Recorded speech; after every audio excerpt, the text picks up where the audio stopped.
Welcome to RTV. So, జనరల్‌గా back pain, నడుము నొప్పి ఇబ్బంది పెడుతూ ఉంటుంది. అయితే మహిళల్లో చాలా సర్వసాధారణంగా చూస్తూ ఉంటాము. ఇది ఎందుకొస్తుంది? డాక్టర్‌ని ఎప్పుడు సంప్రదించాలి? నేచురల్ వేస్ ఉన్నాయా తగ్గించుకోవడానికి? పూర్తి వివరాలు తెలుసుకుందాం. మనతో పాటు ప్రముఖ నేచురోపతి వైద్యులు డాక్టర్ జ్యోత్స్న పులిపాటి ఉన్నారు. మ్యామ్ నమస్తే అండి. నమస్తే లక్ష్మి. బ్యాక్ పెయిను అంటే ఇది ఫేస్ చేయని వాళ్ళు ఎవరు ఉండరు. ఈ ఫేజ్ ఒకటుంటది. ఇది అప్పుడు మనం ఫేస్ చేస్తాం ఖచ్చితంగా. అది ఒక సీరియస్ పెయిన్ డాక్టర్‌ని సంప్రదించాలి. అక్కడేదో జరుగుతుంది అని మనకెప్పుడు తెలుస్తది? హ్మ్. ఎలాంటి కండిషన్ అది? సింప్టమ్స్ అంటే ఎట్లా ఉంటాయి?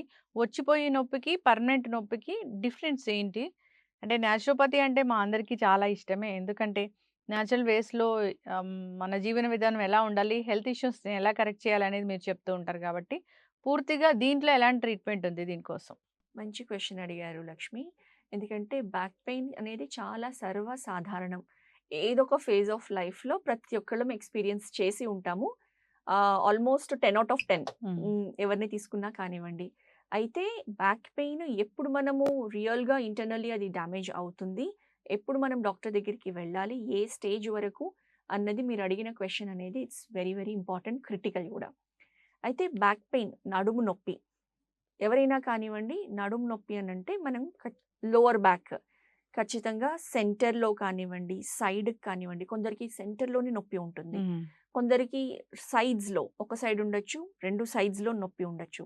కొందరికి అదే నొప్పి ఎక్కువయ్యి తుంటిలో, హిప్‌లో అనేది పెయిన్ బాగా తెలుస్తూ ఉంటుంది. కొందరికి అదే ఎక్కువయ్యి కూడా హిప్ నుంచి back of the leg completely radiating pain అనేది తెలుస్తూ ఉంటుందన్నమాట. తిమ్మిర్లుండొచ్చు, నొప్పి ఉండొచ్చు, షార్ప్ షూటింగ్ పెయిన్ ఉండొచ్చు. లేకపోతే కూర్చోడానికి ఇబ్బంది పడొచ్చు, పడుకోవడానికి ఇబ్బంది పడొచ్చు. అసలు ఏ పని చేయనీయకుండా చేస్తుంది ఈ బ్యాక్ పెయిన్ అనేది. హ్మ్. అయితే ఎవరికైతే బ్యాక్ పెయిన్ క్రానిక్‌గా అంటే ఇప్పుడు వచ్చింది, పోయింది. ఇప్పుడు ఎవరైనా ఎక్కువ స్ట్రెయిన్ అయ్యాం. లాంగ్ ట్రావెల్ చేశామనుకోండి. సరి అయిన ప్లేస్ ఎక్కువ కూర్చొనున్నాము. లేకపోతే సరి అయిన ప్లేస్‌లో పడుకోలేకపోయాము. చేంజ్ ఆఫ్ బెడ్ కానివ్వండి, చేంజ్ ఆఫ్ పిల్లో కానివ్వండి అయింది. దాంతో పొద్దున్న లేచి కొంచెం బ్యాక్ పెయిన్ వచ్చింది. అది ఓకే. దాన్ని మళ్ళీ చేంజ్ చేస్తే తగ్గిపోయింది అనంటే పర్వాలేదు.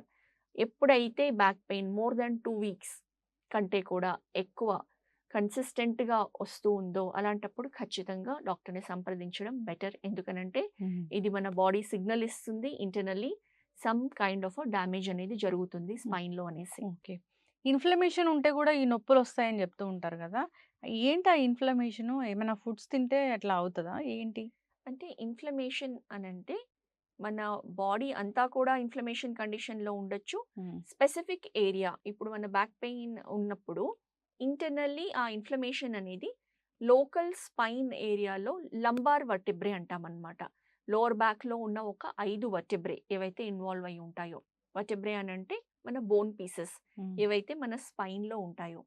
మన స్పైన్ అనేది ఒక ఎస్ షేప్డ్ న్యాచురల్ కర్వేచర్ మనకివ్వబడింది. హ్మ్. దాని మూలానే మనము ముందుకి వంగగలుగుతాము, వెనక్కి వంగగలుగుతాము, సైడ్ బెండ్ అవ్వగలుగుతాం, ట్విస్ట్ అవ్వగలుగుతాం.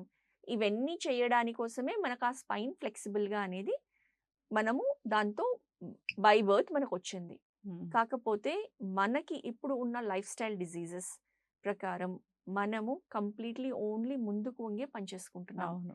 మొబైల్ చూడ్డం ఇప్పుడు ఈ జనరేషన్‌లో మొబైల్ లేనిదే ఎవ్వరిది వర్క్ కాదు. హ్మ్. టెక్స్టింగ్ కానివ్వండి, మొబైల్ చూడడం కానివ్వండి, కంప్లీట్ ఫార్వర్డ్ బెండ్ చేసే ఉంటాము. కంప్యూటర్స్ పైన వర్క్ చేసేవాళ్ళు కానివ్వండి, గృహిణులు కానివ్వండి, కుకింగ్ చేయాలన్నా, వెజిటబుల్స్ చాప్ చేయాలన్నా, ఇంట్లో ఏ వర్క్ చేయాలన్నా కానివ్వండి, కంప్లీట్ ఫార్వర్డ్ బెండింగ్ ఉంటుంది. స్టూడెంట్స్ బ్యాగ్స్ మోయడం కానివ్వండి, అది లోడ్ అనేది కంప్లీట్‌లీ డైరెక్ట్‌గా లోవర్ బ్యాక్ పైన ఉంటుంది. ఆఫ్‌కోర్స్ నెక్ అండ్ షోల్డర్స్ పైన కూడా ఉంటుంది. బ్యాగ్స్ మోయడము, చదువుకోవడం గంటలు గంటలు కూర్చొని చదవాలి అనంటే ముందుకు వంగుతారు. సో, ప్రతి ఒక్క యాక్టివిటీ మనం చూస్తే కంప్లీట్‌లీ ఫార్వర్డ్ బెండింగ్ అనే ఉంటుంది. అయితే మీరడిగిన క్వెషన్‌కి ఇన్‌ఫ్లమేషన్‌కి అనేక కారణాలుండొచ్చు. స్పెసిఫిక్‌గా బ్యాక్‌లో ఇన్‌ఫ్లమేషన్ డెవలప్ అవ్వాలి అనంటే, ఎప్పుడైతే మజిల్స్ స్పాజమ్ కండిషన్‌లో అంటే రిజిడ్ అయిపోయి హ్మ్. ఫ్లెక్సిబిలిటీ లేకుండా అనేది ఉంటుందో, ప్లస్ లోకల్‌గా ఎప్పుడైతే బ్లడ్ సర్క్యులేషన్ తగ్గిపోతుందో, మూవ్‌మెంట్ అనేది లేకుండా రెస్ట్రిక్ట్ అవుతుందో, అప్పుడు స్లోగా మన బాడీ ఈ ఇన్‌ఫ్లమేటరీ చేంజెస్ అంటే అది ఒక రియాక్షన్ టువర్డ్స్ ఈ నాన్ మొబిలిటీకి ఇచ్చిన రియాక్షన్ అన్నమాట మన బాడీ. హ్మ్. సో, ఆ ఇన్‌ఫ్లమేషన్ అనేది లోకల్‌గా చూస్తాము. ఇంకా ఇన్‌ఫ్లమేషన్ ఓవరాల్ బాడీ అంటారా? మనం తీసుకునే ఫుడ్ ఏదైతే బాడీకి సప్లై చేస్తుంది, ప్రాసెస్డ్ ఫుడ్ తీసుకున్నప్పుడు, కంప్లీట్‌లీ ఆర్టిఫిషియల్లీ ఫ్లేవర్డ్ ఫుడ్స్ తీసుకున్నప్పుడు, మన బాడీలో ఎప్పుడైతే సరిపడదో మన గట్ హెల్త్ అనేది ఇంపాక్ట్ అవుతుంది. ఇన్‌ఫ్లమేషన్ అనేది ఎంటైర్ బాడీలో మనకు కనిపిస్తుంది. ఓకే. మ్యామ్ బ్యాక్ పెయిన్‌తో వచ్చారు మీ హ్మ్. దగ్గరికి అన్నప్పుడు ట్రీట్మెంట్ అనేది ఎలా ఉంటుంది? సో, బ్యాక్ పెయిన్‌తో వచ్చినప్పుడు ఫస్ట్ మనం అసెస్ చేస్తాము. ఎంతవరకు ఆ పెయిన్ ఇప్పుడు క్రానిక్‌గా ఉందా? ఎన్నాళ్ళ నుంచి ఉంది ఆ పెయిన్? ఏమేం యాక్టివిటీస్ చేయడానికి వాళ్ళు ఇబ్బంది పడుతూ ఉన్నారు? సో, అది అసెస్ చేసిన తర్వాత మనము సింపుల్ ఎక్స్‌రే అవసరమైతే ఒక ఎంఆర్ఐ స్కాన్ బికాజ్ ఇంటర్నల్‌గా ఏ డిస్క్స్ ఇన్వాల్వ్ అయ్యి ఉన్నాయో మామూలుగా బ్యాక్ పెయిన్ వచ్చింది అనంటే ఏదో ఒక లంబార్ డిస్క్‌లో ఆ డిస్క్స్ అనేది బల్జ్ అయ్యి నరం అక్కడ షియాటిక్ నర్వ్ ఇన్వాల్వ్ అయితే గనక మనం ఇందాక అనుకున్నట్టు మొత్తం కాలంతా లాగుతుంది. లోకల్‌గా బ్యాక్ పెయిన్ ఉందంటే ఆ డిస్క్స్ అనేది బల్జ్ అయ్యి నరం పైన ఒత్తిడి, కంప్రెషన్ అనేది కాజ్ చేస్తాయి. సో, అది మనం ఫస్ట్ అసెస్ చేస్తాము విత్ దీస్ ఇన్వెస్టిగేషన్స్ అన్నమాట. హ్మ్. ఆ తర్వాత అసెస్ చేసిన తర్వాత ట్రీట్మెంట్ అనేది హోలిస్టిక్‌గా మనము నేచర్ క్యూర్ పద్ధతిలో వాళ్ళు ఆల్రెడీ పెయిన్‌తో బాధపడుతూ ఉంటారు. పెయిన్ కిల్లర్స్ తీసుకుంటూ ఉంటారు. పెయిన్ కిల్లర్స్ తీసుకుంటే మనకి తెలిసిందే. హ్మ్. దానికుండే సైడ్ ఎఫెక్ట్స్ అనేది చాలా విపరీతంగా ఉన్నాయి. కాబట్టి మనం as a naturopathy doctor pain కిల్లర్స్‌ని కంప్లీట్‌గా తగ్గించడం, మానిపించడం అనేది చేస్తాము. సో, ట్రీట్మెంట్స్ వచ్చేసి బేస్డ్ ఆన్ ఆక్యుపంక్చర్ అండ్ ఎక్సలెంట్‌గా వర్క్ చేసే ఓజోన్ థెరపీ. ఈ ఓజోన్ థెరపీతో ఏవైతే డిస్క్స్ బల్జ్ అయ్యి నరం పైన ఒత్తిడి పడుతుందో, దాన్ని స్లోగా రిట్రాక్ట్ చేసే ప్రాసెస్ అనేది మనం ఇవ్వగలుగుతాం. ఓకే. దాంతో పెయిన్ అనేది బాగా కంట్రోల్ అవుతుంది. ఎంతోమంది సర్జరీకి అడ్వైస్ చేసి ఉన్నవాళ్ళని కూడా ఎవరైతే కనీసం నడవలేని కండిషన్‌లో మన హ్మ్. క్లినిక్‌కి వచ్చిన వాళ్ళకి కూడా మనము ఈ థెరపీస్ ద్వారా కంప్లీట్‌లీ ఆల్మోస్ట్ 80-90% అనేది మనం తగ్గించగలిగాం బ్యాక్ పెయిన్‌ని. Okay. Yes. Thank you so much ma'am. జనరల్‌గా ఇక్కడ కాంబినేషన్ ఆఫ్ ట్రీట్మెంట్ అనేది ఉంటుంది. నొప్పులు ఏవైనా ఇట్టే తగ్గిపోతాయి.